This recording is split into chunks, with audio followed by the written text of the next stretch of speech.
बिस्मिल्लाहिर्रहमानिर्रहीम अल्हम्दुलिल्लाहि रब्बिल आलमीन वल आक़िबतु लिल मुत्तक़ीन वला उद्वाना इल्ला अलल ज़ालिमीन व अशहदु अन ला इलाहा इल्लल्लाह वहदहु ला शरीका लहु व अशहदु अन्ना मुहम्मदन अब्दुहु व रसूलुहु सलवातु रब्बी व तस्लीमातुहु अलैहि व अला आलिहि व सहबिहि व मन तबिअहुम बि इहसान इला यौमिद्दीन अम्मा बअद। मुअज़्ज़ज़ तलबा और तालिबात, अल-अक़ीदतुल वासितिया में जो मौजू हम पढ़ रहे हैं पिछले लगभग 2 हफ्तों से, वो है कि कुरान अल्लाह का कलाम है या मखलूक है। तो अहले सुन्नह वल जमाअत का जो अक़ीदा है वो ये कि कुरान अल्लाह का कलाम है। कुरान अल्लाह का कलाम है। इस सिलसिले में काफ़ी सारी आयतें आपके सामने पेश की जा चुकी हैं। आज जिन आयतों को हम आपके सामने पेश करने जा रहे हैं, जो शेखुल इस्लाम इब्न तैमिया रहमहुल्लाह ने जिक्र की हैं, वो है कि कुरान मुनज़्ज़ल मिन अल्लाह है। कुरान अल्लाह की मखलूक नहीं, कुरान अल्लाह का, अहले सुन्नत वल जमाअत का जो अक़ीदा है, कुरान अल्लाह का कलाम है।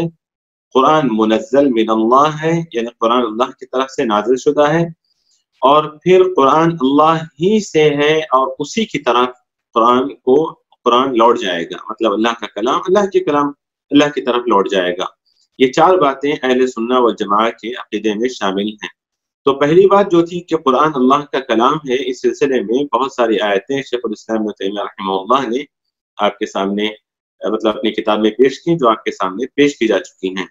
आज जो हम पढ़ने जा रहे हैं वो ये कि कुरान अल्लाह रब्बुल आलमीन की तरफ से नाजिल किया गया है। कुरान ही में जगह जगह इसका सबूत हमें मिलता है। इमाम इब्न तैमिया रहमहुल्लाह ने जो सबसे पहली आयत जिक्र की है वो आपके सामने है कि वहादा किताबुन अंज़लनाहु मुबारक, वहादा किताबुन अंज़लनाहु मुबारक। हम ग्रामर पढ़े हुए लोग, ग्रामर पढ़ने वाले लोग और उसमें दिलचस्पी रखने वाले लोग अच्छी तरह जानते हैं कि हादा एराब में यहाँ पर क्या है, किताबुन क्या है। कि हादा मुब्तदा है और किताबुन खबर है, या फिर हम हादा को यहाँ पर इसमें इशारा और किताबुन को मुशारुल इलैह भी कह सकते हैं। तो हादा किताबुन अंज़लनाहु मुबारक, ये किताब है जिसको हमने नाजिल किया, मुबारक है, या ये मुबारक किताब जिसको हमने नाजिल किया। तो यहाँ पर हादा किताबुन मुबारकुन अंज़लना, बाद मुफस्सिरीन ने इसको किताबुन की सिफत मुबारकुन जिक्र किया, कहा किताबुन मुबारकुन अंज़लनाहु, ये उसकी खबर बताए। और बाद में कहा कि हादा किताबुन अंज़लनाहु, हमने नाजिल किया और वो मुबारक है। कुरान किताब मुबारक है। कुरान जो ये किताब जिसको हमने नाजिल किया मुबारक है।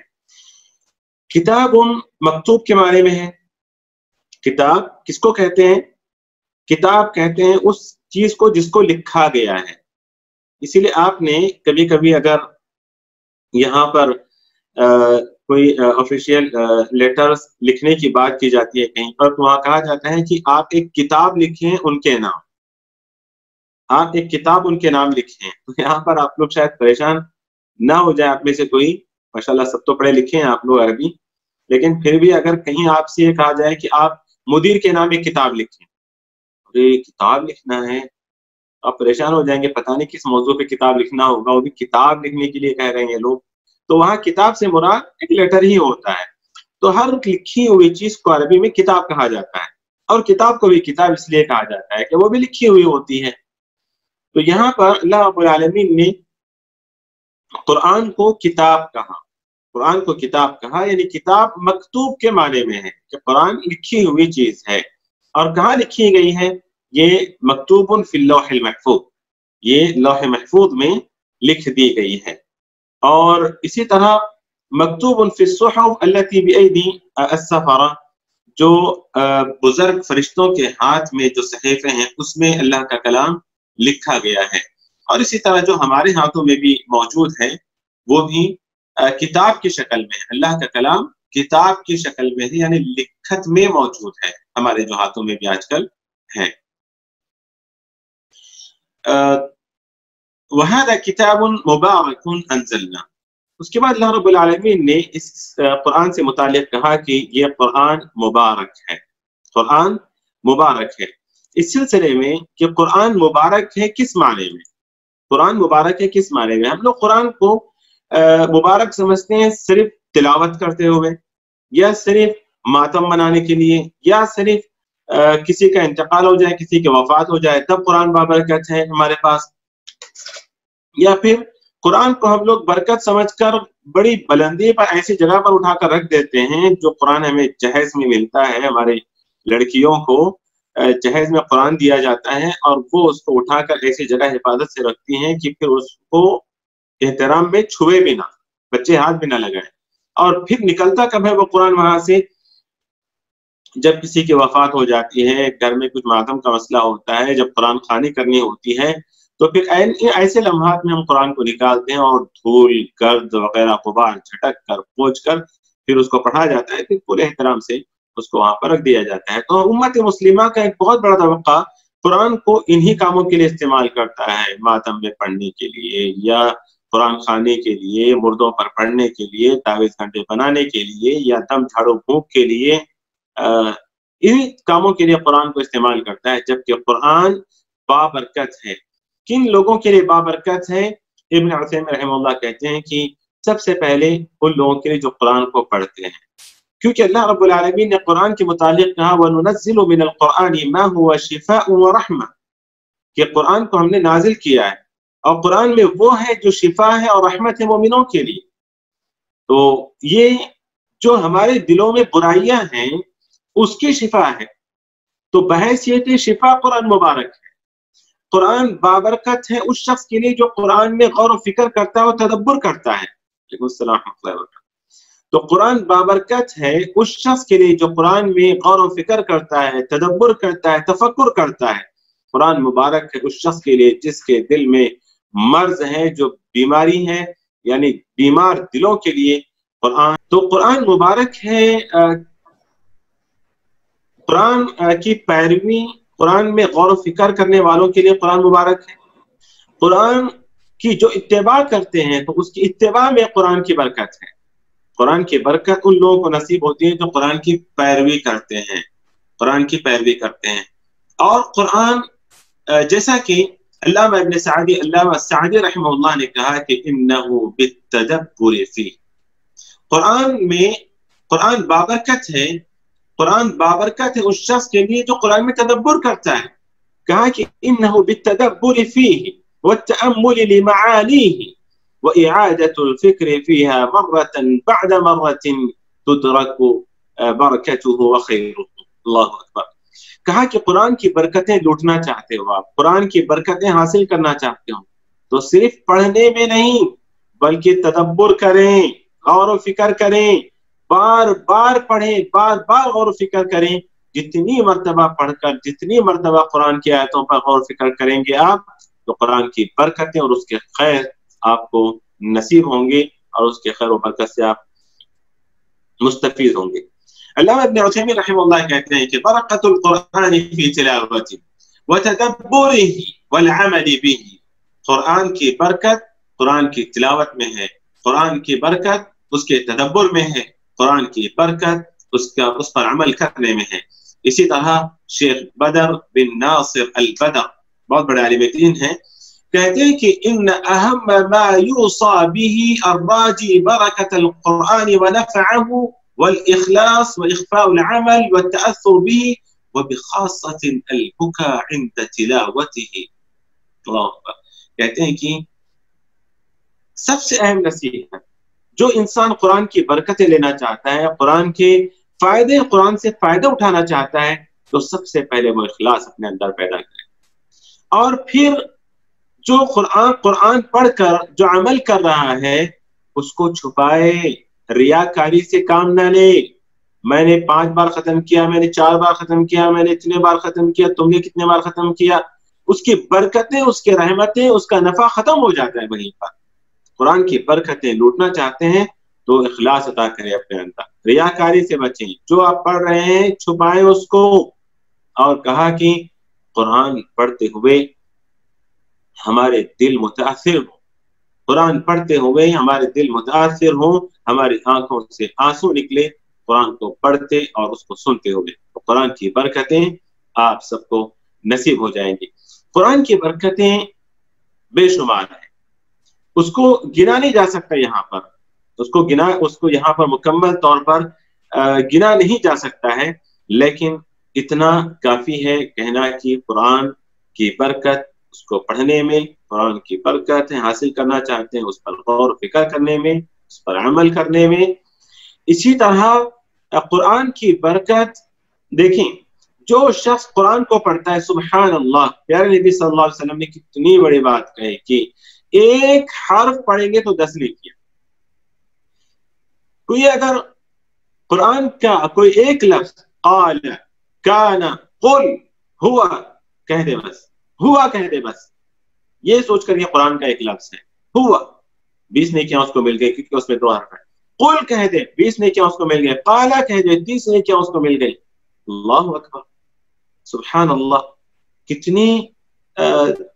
کتنی برکتیں ہیں اس کے قرآن کی۔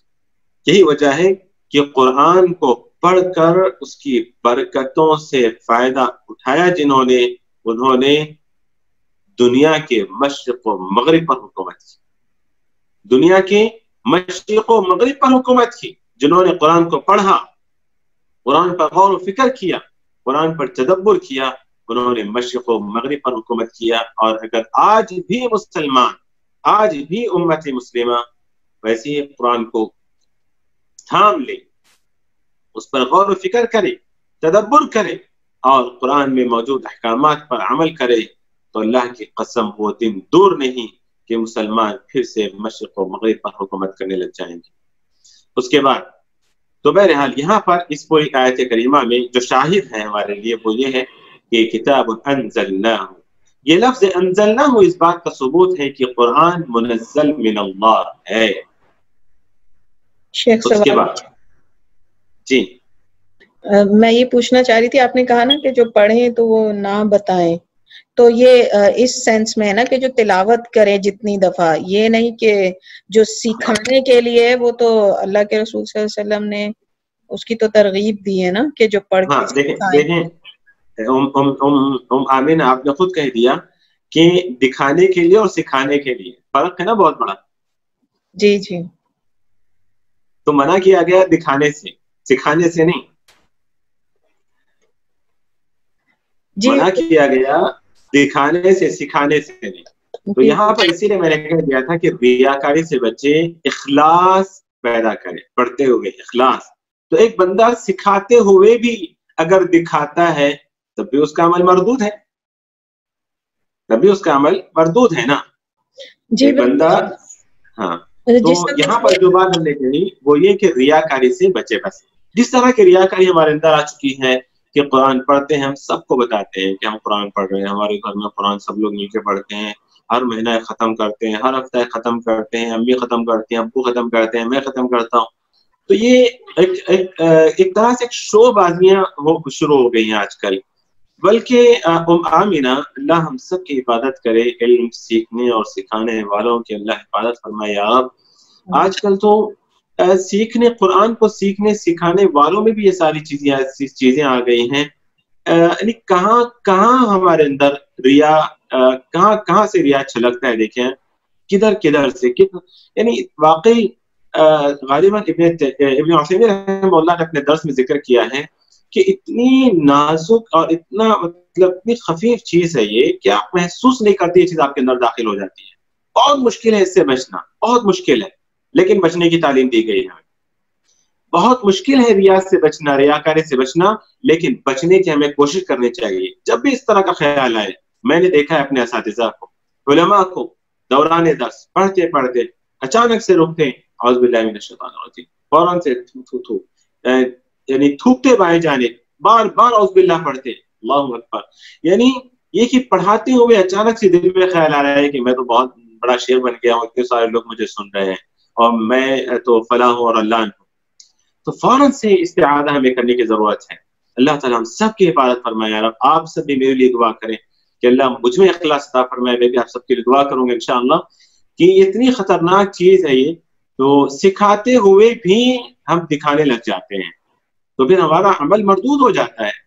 یہی وجہ ہے کہ اور پھر علماء کے ساتھ خاص طور پر یہ چیز ہے، علماء اہل علم یعنی دین علم حاصل کرنے والے اور دین علم سکھانے والوں کے لیے بڑے نازک مراحل سے ان کو گزرنا پڑتا ہے، کیونکہ جگہ جگہ قدم قدم پر ریاکاری کا حملہ اس پر ہوتا ہے، اور شیطان ریاکاری کے جال میں اسے پھنسانے کی کوشش کرتا ہے عالم دین کو۔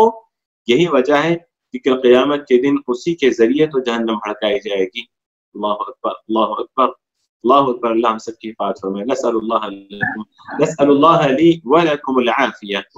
اللہ ہم سب کی حفاظت فرمائے کہ اہل علم کے ذریعے، دین علم کو جاننے اور سکھانے والے کے ذریعے جہنم کی آگ بھڑکائی جائے گی۔ سوچ کر دیکھیں آپ کیا وجہ تھی وہاں پر، وہی نہ تھی کہ وہ دنیا والوں کو علم دے رہا تھا، وہ شخص دنیا والوں کو علم دینے والا ہوگا، وہ دنیا والوں کو دین سکھانے والا ہوگا، وہ دنیا والوں کو قرآن پڑھنے اور پڑھانے والا ہوگا۔ ایک حدیث میں عالم کا لفظ ہے، ایک حدیث میں قاری القرآن کا لفظ ہے کہ وہ قرآن سیکھنے اور سکھانے والا ہوگا، اور اس کے ذریعے جہنم کو بھڑکایا جائے گا، تو وہی تو ریاکاری ہوگی اس کے ساتھ۔ تو بڑا نازک معاملہ ہے یہاں پر۔ اللہ ہم سب کی حفاظت فرمائے یا رب، کہ انسان ہر لمحہ اس کو بچنے کی کوشش کرنا چاہیے، لیکن بڑا ہی نازک یہ معاملہ ہوتا ہے۔ تو انسان سکھاتے سکھاتے بھی وہ دکھانے لگ جاتا ہے اور اس کا عمل مردود ہو جاتا ہے۔ اللہ ہمارے اعمال کی حفاظت فرمائے۔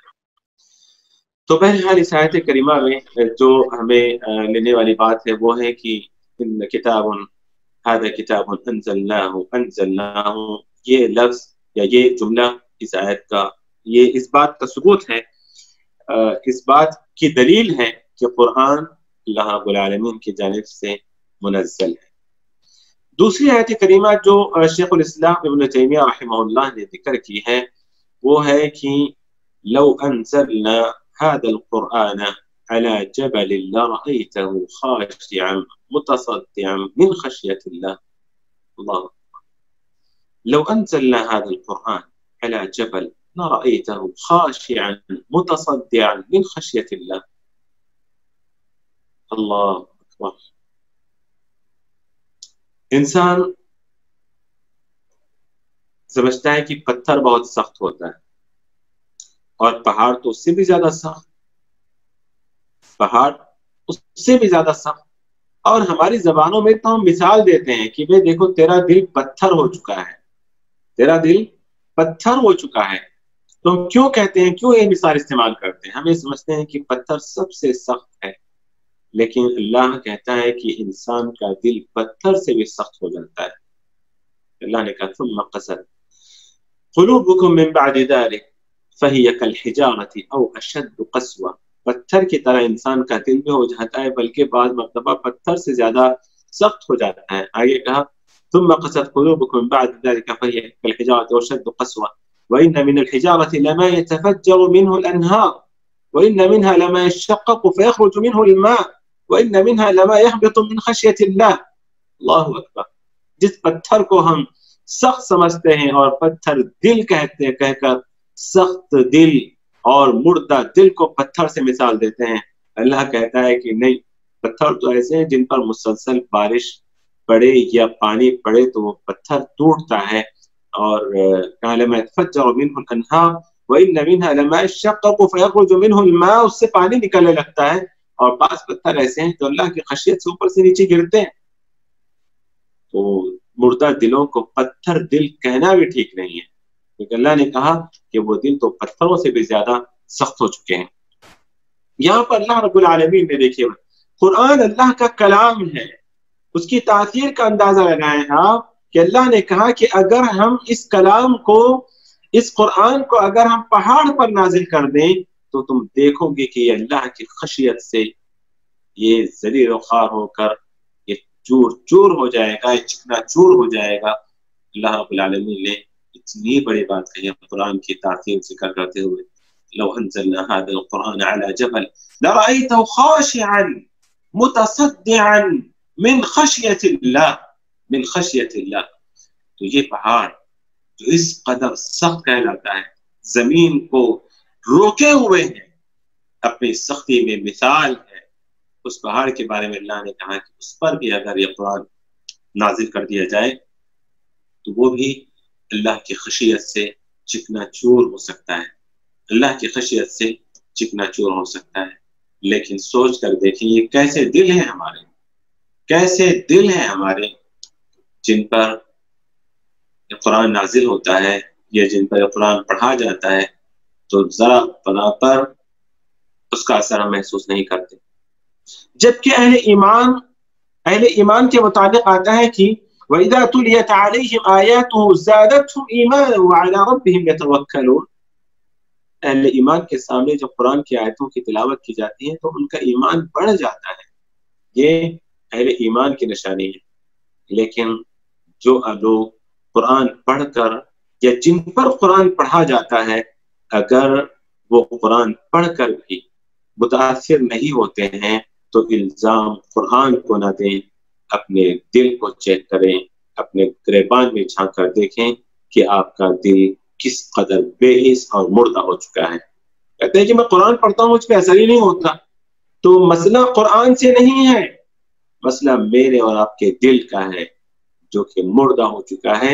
उसमें जिंदगी पैदा करने की जरूरत है, उसमें कुरान के जरिए रूह फूंकने की जरूरत है, उसके इलाज की जरूरत है, उस मुर्दा दिल के इलाज की जरूरत है। इस आयत करीमा से ये भी साबित होता है कि अल्लाह रब्बुल आलमीन ने कहा कि अगर कुरान पर ये नाजिल हो जाए तो तुम देखोगे कि कुरान अल्लाह के खौफ से जलील होगा और चिकनाचूर होगा। पहाड़ अल्लाह के खौफ से, पहाड़ माजरत, पहाड़ अल्लाह के खौफ से चिकनाचूर होगा। तो यहाँ पर इस आयत से ये भी हमें सबूत मिलता है कि कुरान में ये अफन कि पहाड़ में एहसास है, पहाड़ में एहसास है, पहाड़ बेहिस नहीं है। यहाँ पर कुछ लोग तावीलात करते हैं, कुछ लोग तावीलात करते हैं, ये कहते हैं कि नहीं ये तो मजाजन कहा गया है, ऐसा नहीं हो सकता, कहते हैं मजाजन कहा गया। अब मैं इस टॉपिक को आप लोगों के सामने नहीं छेड़ना चाहता क्योंकि इसका ताल्लुक बलागत से है, और बलागा ये वो मौजू है जो आप लोग नहीं पढ़ रहे हैं और शायद इस कोर्स में आप लोगों के लिए है भी नहीं। बता जो कुलिया के तालिबात यहाँ पर हैं वो समझ रहे होंगे इस चीज को, क्योंकि मजाज का मौजू उन्होंने बलागत में पढ़ा हुआ है कि कुरान में जगह जगह मजाज इस्तेमाल किया गया है। लेकिन कुछ लोग इस मजाज को इतना मतलब ये है कि उसको मजाज का माना, मैं मुख्तसर आपको जिक्र करूं जो तलबा हमारे हैं मुर्शिदीन और मुर्शिदात के जो आप यहाँ पर सुन रहे हैं, कि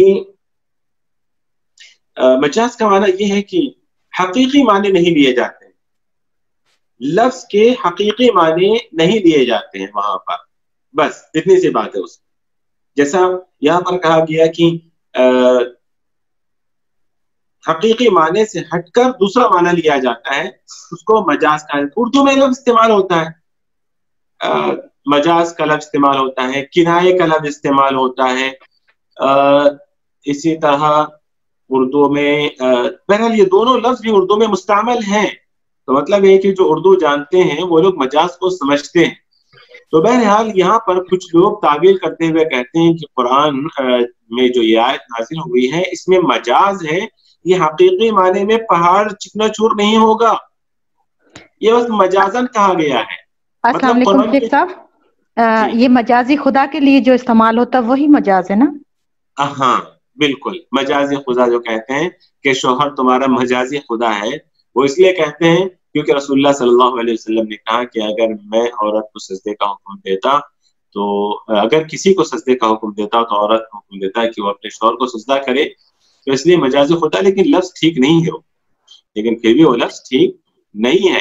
सिर्फ एक बात कह देने से वो खुदा थोड़ी बन जाता है कि उसको मजाजी खुदा कहने लग जाए। मतलब ये है कि हकीकी माने में वो खुदा नहीं है, खुद ये लफ्ज मजाजी बताता है कि हकीकी माने में वो खुदा नहीं है, फिर भी शौहर के लिए वो लफ्ज इस्तेमाल करना ठीक नहीं है। तो बहरहाल लफ्ज तो वही है, लफ्ज वही है मजाज। मतलब पहाड़ में एहसास नहीं है इस बात का वो इनकार, पहाड़ में एहसास है इस बात का वो इनकार करते हैं, पहाड़ भी महसूस करते हैं इस बात का वो इनकार करते हुए कहते हैं कि ये हकीकी माने में नहीं है। अगर हकीकी माने में लेंगे तभी हम कह सकते हैं कि कुरान ये पहाड़ के लिए भी एहसास है, पहाड़ भी महसूस करते हैं, ये तभी हम कह सकते हैं। जो लोग मजाजी माने में लेते हैं वो इनकार करते हैं इस बात का, ठीक है।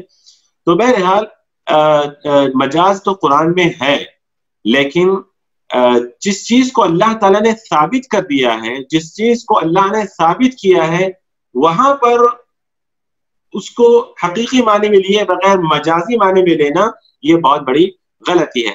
مثال کے طور پر ایک اور دلیل ابن عثیمین رحمہ اللہ نے ذکر کی کہ فوجد فيها جدارا يريد ان ينقض فاقامه، جو سورۃ الکہف کی آیت ہے موسیٰ اور خضر کے واقعے میں، کہ جن یتیم بچوں کی وہ دیوار تھی، دیوار کے نیچے خزانہ تھا، تو وہ دیوار گرنے والے تھی، ہے نا؟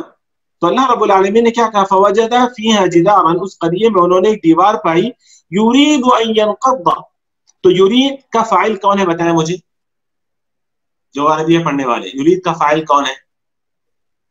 شیخ صاحب دیوار مطلب ضمیر ہے نا، ضمیر ہے نا، جی جی یرید، جی جی جی جی ضمیر ہے جو لوٹ رہی ہے جدار کی طرف، یرید ان ينقض، یرید اور ينقض دونوں کے اندر ضمیر ہے فاعل، اور وہ ضمیر مستتر ہے ہوا، اور وہ لوٹ رہی ہے جدار کی طرف، جدار کی طرف۔ تو اب سوال یہ کرتے ہیں کہ میں نے دیوار کیف یرید الجدار، جدار کیسے ارادہ کرے گی ٹوٹنے کا، مطلب دیوار کیسے ارادہ کرے گی ٹوٹنے کا؟ پھر اللہ نے جب کہہ دیا کہ دیوار ٹوٹنے کا ارادہ کر رہی تھی، تو پھر آپ کو اور مجھے انکار کرنے کا کس نے دیا ہے؟ جب اللہ نے کہہ دیا کہ فوجد فيها جدارا يريد، یعنی الجدار يريد ان ينقض، کہ وہ گرنے اور ٹوٹنے کا جدار ارادہ کر رہی ہے، اللہ جب کہتا ہے وہ جانتا ہے، وہ عالم و خبیر ہے، وہ ہر چیز کو جانتا ہے، ہر چیز کا علم اس کے پاس ہے۔ جب وہ کہتا ہے تو آپ کہتے ہو کہ نہیں، آپ کہتے ہو کہ حقیقی معنی میں نہیں ہے۔ تو یہ یہاں تو مجاز کے طور پر نہیں آیا یریدو، نہیں آیا نا، نہیں ہے، یہی تو ہم کہہ رہے ہیں، اللہ کہہ رہا ہے یرید ان ينقض فاقام، کہ یہ اسی لیے میں نے شروع میں کہا نا کہ کئی لوگ قرآن کے اس مجاز کے اس ٹاپک کو لے کر جگہ جگہ فٹ کرتے ہیں، جگہ جگہ فٹ کرتے ہیں، تو یہ غلط ہے، اس طرح نہیں ہے۔ سمجھ رہے؟ جہاں پر مجاز ہے وہاں مجاز ہے، مفسرین نے اس کو ذکر کیا ہے، اسی لیے ہم کہتے ہیں کہ تفسیر معثور پڑھا کریں، تفسیر کے سلسلے میں اقوال سلف کو پڑھا کریں، مطلب صحابہ کے اقوال کو پڑھا کریں، تابعین کے اقوال کو پڑھا کریں۔ یہ بلاغہ موضوع یہ کب کا ہے؟ یہ تو متاخرین کا موضوع ہے یہ۔ تو اب انہوں نے اس موضوع کو، اس میں کوئی شک نہیں کہ مجاز بلاغت کا ایک موضوع ہے، اور قرآن بلاغت سے بھری ہوئی کتاب ہے، بلاغت و فلاحت سے بھری ہوئی کتاب ہے۔ اللہ رب العالمین کا کلام غیر فصیح اور غیر بلیغ نہیں ہو سکتا، لیکن سر یہ ہے آپ کے نزدیک یہ یہاں حقیقی معنوں میں ہے یریدو؟ میرے نزدیک نہیں، مفسرین کے نزدیک، جس کو ابن عثیمین رحمہ اللہ نے بھی ذکر کیا ہے کہ یہ مجازی نہیں ہے، حقیقی معنی میں۔ شیخ صاحب جیسے ابھی آپ نے کہا کہ صحابہ کے اقوال کو پڑھے اور تابعین کے، سلف کے اقوال کو پڑھے، تو کیا صحابہ میں بھی یہ بحث تھی کہ مطلب یعنی اس زمانے میں میں پوچھ رہی ہوں کہ یہ مجازی معنی میں ہے کہ حقیقی معنی میں ہے؟ ہاں، صحابہ کے درمیان صحابہ سمجھ جاتے تھے ہر چیز کو، صحابہ ہر چیز کو سمجھ جاتے تھے، ہمارے طرح جو ہے نا وہ کیونکہ ایک تو رسول اللہ صلی اللہ علیہ وسلم کی تربیت میں تھے، جن حالات میں قرآن نازل ہو رہا تھا ان حالات سے وہ بخوبی واقف تھے، تو اس طرح کے اختلافات تو ان میں نہیں تھے، اس طرح کے اختلافات کے مجازی ہے کہ حقیقی ہے۔ لیکن آپ دیکھیں گے کہ جیسے ابن عباس، ابن مسعود اور کئی ایسے مفسر صحابہ ہیں جو جہاں پر ضرورت محسوس ہوئی وہاں پر انہوں نے، جہاں پر بات واضح، مطلب ہمارے لیے جہاں پر بات واضح نہیں ہے وہاں پر انہوں نے اس کا معنی مطلب بیان کر دیا ہے، وہاں پر اس کا معنی مطلب انہوں نے بیان کر دیا۔ تو یا جیسے تابعین کو بتاتے ہوئے اگر تابعین کے سوال وغیرہ اس کے مطابق ہوں تو پھر ان کو ضرورت محسوس ہوئی اس کو بیان کرنے کی۔ بالکل جی۔ پھر اس کے بعد جیسے یہ سارے موضوعات بنے بلاغت کے، پھر معانی، بدیع اور پھر مجاز وغیرہ وغیرہ وغیرہ، یہ ساری چیزیں، تو پھر بڑے مسائل کھڑے ہوئے اس سے۔ بہرحال قرآن یقیناً بلاغت तनस्सुब व फसाहत से अल्लाह का कलाम भरा हुआ है, अल्लाह का कलाम उससे पुर है। लेकिन जगह जगह, बल्कि बाद लोग जो है इसका इनकार ही करते हैं मजाज का, कि कुरान में कोई मजाज नहीं, जो भी हकीकी माने में अल्लाह रब्बुल आलमीन ने साफ साफ कह दिया उसको वैसे ही मान लो बस खलास। तो ऐसे इब्न उथैमीन रहमहुल्लाह ने यहाँ पर साफ कहा कि जब अल्लाह रब्बुल आलमीन कहता है कि युरीदु और आप कहते हो कि ला युरीद, तो ये किस तरह की बात है? अल्लाह कहता है, यानी इस अल्लाह रब्बुल आलमीन कहता है कि युरीदु अन यनक़ब व अंत तक़ूलु ला युरीद, हादा माक़ूल? ये कोई समझ में आने वाली बात है? अल्लाह कहता है युरीदु अन यनक़ब और आप कहते हो कि ला युरीद। तो बहरहाल आप ये सवाल करने का भी आपको हक नहीं है कि भाई एक दीवार किस तरह चाहती है। भाई अल्लाह ने कहा, मुझे नहीं पता किस तरह चाहती, आपको नहीं पता किस तरह चाहती है, लेकिन अल्लाह को पता है ना कि इरादतुल जिदार किस तरह है, जिदार का इरादा किस तरह है वो अल्लाह जानता है। वो मैं अपने इरादे और आपके इरादे पर हम क्यों कियास करने लग जाते हैं? यही तो बड़ा मसला है। हम समझते हैं कि इरादा का मतलब जैसे मैं इरादा करूं जिदार भी वैसे इरादा करे, जैसे तो ये यही गलती हो जाती है हमसे। अल्लाह ने कह दिया कि युरीदु अन यनक़ब, तो अब यहाँ पर हम अपने ऊपर कियास ना करें। जैसे अल्लाह के अस्मा सिफात के बारे में भी हम बार बार बताते हुए आए हुए हैं कि अल्लाह रब्बुल आलमीन जब कह देता है अपने लिए कुछ सिफात को साबित अल्लाह ने कर दिया है तो हमें मान लेना है। वैसे यहाँ पर हमें हक नहीं दिया गया इस बात का कि कैसे, हम नहीं जानते कैसे, वो अल्लाह जानता है कैसे, और वो उसी के शान शान है। और अल्लाह रब्बुल आलमीन ने भी जब कह दिया कि पहाड़ चिकना चूर हो जाएगा तो कैसे, और पहाड़ वो भी अल्लाह ने कहा कि मिन खशियतिल्लाह, तो अल्लाह की खशियत उस पर किस तरह तारी होती है वो अल्लाह जानता है। हम पर खशियत किस तरह जाती है, किस तरह तारी होती है वो तो हम जानते हैं, लेकिन पहाड़ की खशियत को हम नहीं जानते ना। लेकिन अल्लाह ने कहा कि मिन खशियतिल्लाह, तो उसे मानने में आपको क्या तकलीफ है? ठीक है। इसी तरह बाद लोग कहते हैं, वहां भी देखिए मजाज को कहां पर फिट करते हैं कुछ लोग, जैसा कि सूरह इस्रा की आयत है, तुसब्बिहु लहु अस्समावातु अस्सबअ वल अर्दु व मन फीहिन, तुसब्बिहु लहु अस्समावातु अस्सबअ वल अर्दु व मन फीहिन, कि अल्लाह के लिए सातों आसमान और जमीन और जो कुछ आसमान और जमीन में सब उसकी तस्बीह बयान करते हैं। उसके बाद कहा व मिन शैइन इल्ला युसब्बिहु बिहम्दी वलाकिन ला तफ़क़हून तस्बीहहु। तो यहाँ पर अल्लाह रब्बुल आलमीन ने साफ तौर पर कह दिया कि हर चीज उसकी तस्बीह बयान करती है, हर चीज उसकी तस्बीह बयान करती है। अब कैसे हम नहीं जानते, कि आप कैफियत को नहीं जानते हैं तो हम ये कह देंगे कि हकीकी माने में नहीं, ये मजाजी माने में कहा गया है। नहीं, हम कहेंगे कि अल्लाह ने कहा तुसब्बिहु, खलास। अल्लाह ने जब कह दिया कि हर चीज अल्लाह की तस्बीह बयान करती है तो हम कहेंगे कि हाँ तस्बीह बयान करती है। वो किस तरह हम नहीं जानते, वो अल्लाह ताला ने कह दिया क्योंकि वो जानता है, वो खालिक है, अपने मखलूक की हर कैफियत से वो वाकिफ है, हम नहीं जानते। तो हम कैफियत को नहीं जानते हैं, तो कैफियत का न जानना इस बात की दलील नहीं हो जाती है कि वो चीज मजाजन है, हकीकी माने में है। हर चीज कैसे बयान करेगी, दीवार कैसे अल्लाह की तस्बीह बयान करेगी, पत्थर कैसे अल्लाह की तस्बीह बयान करेगी, पानी कैसे अल्लाह की तस्बीह बयान करेगी, कैसे का ये सवाल, ये इसका हक हमें नहीं दिया गया है। जब अल्लाह ने कहा तो हमें मानना है बस। बहरहाल ये दो आयतें थी जो हमने आपके सामने जिक्र की हैं, और चौथी और पांचवी आयत, बल्कि तीसरी, चौथी और पांचवी आयत जरा सा तफसील तलब है, तो इसको इंशाअल्लाह अगले हफ्ते हम लोग पढ़ लेंगे। यहाँ पर इस दुआ के साथ हम इस दर्स को यहाँ रोकते हैं कि अल्लाह रब्बुल आलमीन हमें अहले कुरान में से बनाए, कि जो कुरान को पढ़ते हैं, कुरान पर तदब्बुर करते हैं, कुरान पर अमल करते हैं, और जिनको कुरान की हकीकी बरकतें नसीब होती हैं। अल्लाह ताला हमें उन अहले कुरान में से बनाए जो कि अहलुल्लाहि व खास्सतुहु, जिनके मुतालिक रसूलुल्लाह सल्लल्लाहु अलैहि वसल्लम ने कहा, अल्लाह ताला हमें उनमें से बनाए। कुरान को पढ़ने वाला, समझने वाला, अमल करने और कुरान को दूसरों तक इखलास के साथ पहुंचाने वाला हमें बनाएगा।